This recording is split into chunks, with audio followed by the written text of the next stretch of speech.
సభ్యుడు జయమంగళం వెంకటరమణ గారి రాజీనామా తిరస్కరణ పేపర్లో చూసి నాకు చాలా విచిత్రంగా అనిపించింది.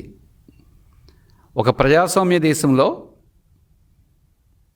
ఎన్నికల్లో పోటీ చేసి గెలిచి నాకు ఆ పదవి వద్దు అని స్వచ్ఛందంగా పదవికి రాజీనామా చేసే హక్కు ఏ సభ్యుడికైనా ఉంటుంది.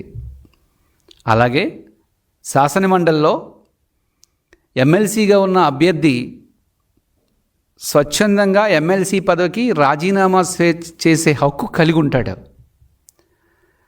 ఈ జయమంగళం వెంకటరమణ గారు, మరికొంతమంది సభ్యులు, మరి రాజశేఖర్ గారు కానీ, పోతుల సునీత మేడం గారు కానీ, పద్మశ్రీ మేడం గారు కానీ, రాజశేఖర్ గారు కానీ, వీరందరూ కూడా వైసీపీ పార్టీకి రాజీనామా చేశారు.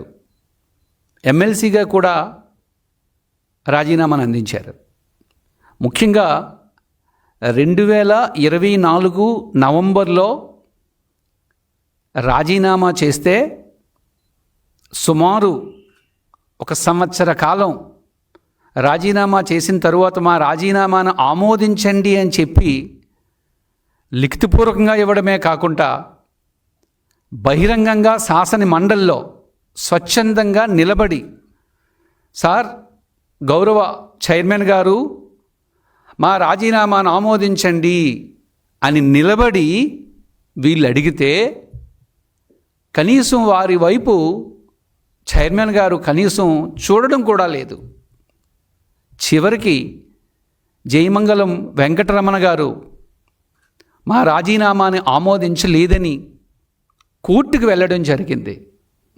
2025 సెప్టెంబర్లో కోర్టుకు వెళ్తే కోర్టు దీనిపై అఫిడవిట్ని దాఖలు చేయమని చైర్మన్ గారికి సూచించడం జరిగింది. కానీ చైర్మన్ గారు స్పందించలేదు. ఈ నేపథ్యంలో కోర్టు 10,000 రూపాయలు జరిమానా కూడా చైర్మన్ గారికి విధించడం జరిగింది. అసలు ఇది వింటుంటేనే చాలా విచిత్రంగా అనిపిస్తుంది.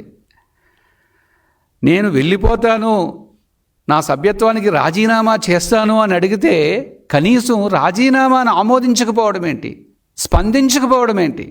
లిఖితపూర్వకంగా అడిగారు, బహిరంగంగా సభలో అడుగుతున్నారు, అయినా స్పందించకపోవడం ఏంటి?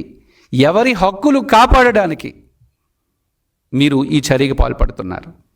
అసలు ఎక్కడైనా సరే ఒక కోర్టు చైర్మన్కి 10,000 రూపాయలు జరిమానా విధించే సందర్భాలు ఎక్కడైనా మనం విన్నామా? ఎంతో హుందాగా ఉండే ఆ చైర్మన్ పదవికి అది కళంకం కాదా? చాలా దారుణంగా ఉంది అది వింటుంటేనే మాకు. నిజానికి ఈ సభ్యులందరూ ఎన్నోసార్లు నిలబడి మా రాజీనామాను ఆమోదించండి అని అడిగినప్పటికీ ఎందుకు చైర్మన్ గారు రాజీనామాను ఆమోదించటం లేదు? ఎవరి ప్రయోజనాలు కాపాడడం కోసం మీరు చూస్తున్నారు? అదే మాకు అర్థం కావటం లేదు. చైర్మన్ గారు వారి ప్రవర్తన చాలా హుందాగా అనిపించేది మొదట్లో. అలా క్రమక్రమంగా చైర్మన్ గారు ఆ సీటుకి కళంకాన్ని తీసుకొస్తున్నారేమో అని మాకు అనిపిస్తుంది. ఈ సందర్భంలో ఒక ఉదాహరణ చెప్పాలి.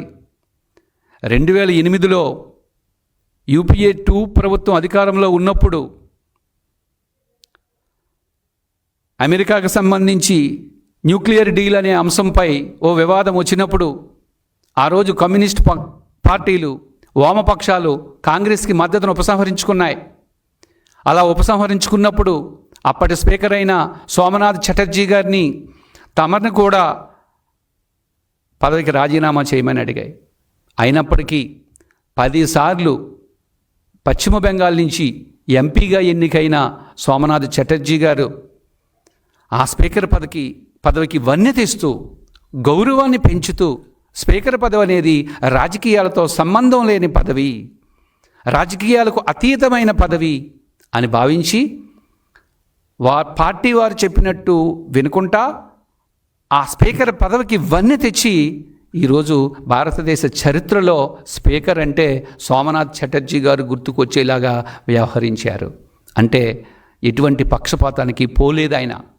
బట్ ఈరోజు చూస్తే ఆంధ్రప్రదేశ్ రాష్ట్రంలో శాసనమండలి చైర్మన్ గారి ప్రవర్తన చూస్తుంటే, సభ్యులు రాజీనామా చేస్తుంటే వారి రాజీనామాను ఎందుకు ఆమోదించట్లేదని అడుగుతున్నాం. ఎవరి ప్రయోజనాల కోసం మీరు ఆమోదించట్లేదు? అఫ్కోర్స్ మీరు వైసీపీ పార్టీ నుంచి ఎమ్మెల్సీగా గెలిచి ఉండవచ్చు, లేదా మీ పార్టీ నాయకుడు మిమ్మల్ని చైర్మన్గా ఆ సీట్లో కూర్చొని పెట్టి ఉండవచ్చు. అంత మాత్రాన దయచేసి ఆ పదవికి, ఆ సీటుకి కలంకం తేవద్దని మేము కోరుతున్నాం. మీకు నిజంగా మీ పార్టీకి ప్రచారం చేసుకోవాలనుకుంటే చేసుకోవచ్చు, మీ పార్టీ కోసం పోరాటం చేయాలంటే పోరాటం చేయవచ్చు, కానీ ప్రజాస్వామ్యాన్ని మాత్రం కూనీ చేయకండి. ఎందుకంటే ఎంతోమంది యువత రాష్ట్రం వైపు, ప్రజాస్వామ్యం వైపు నిత్యం చూస్తూ ఉంటారు. ప్రజాస్వామ్యం కూనీ అవుతుంటే బాధపడుతూ ఉంటారు.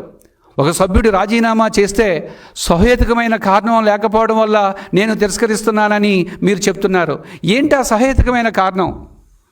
అసలు మీ తిరస్కరణలో ఉన్న సహేతుకత ఏది? ఏ రీజన్తో మీరు తిరస్కరిస్తున్నారని చెప్పి ఈరోజు మేము మిమ్మల్ని ప్రశ్నిస్తున్నాం.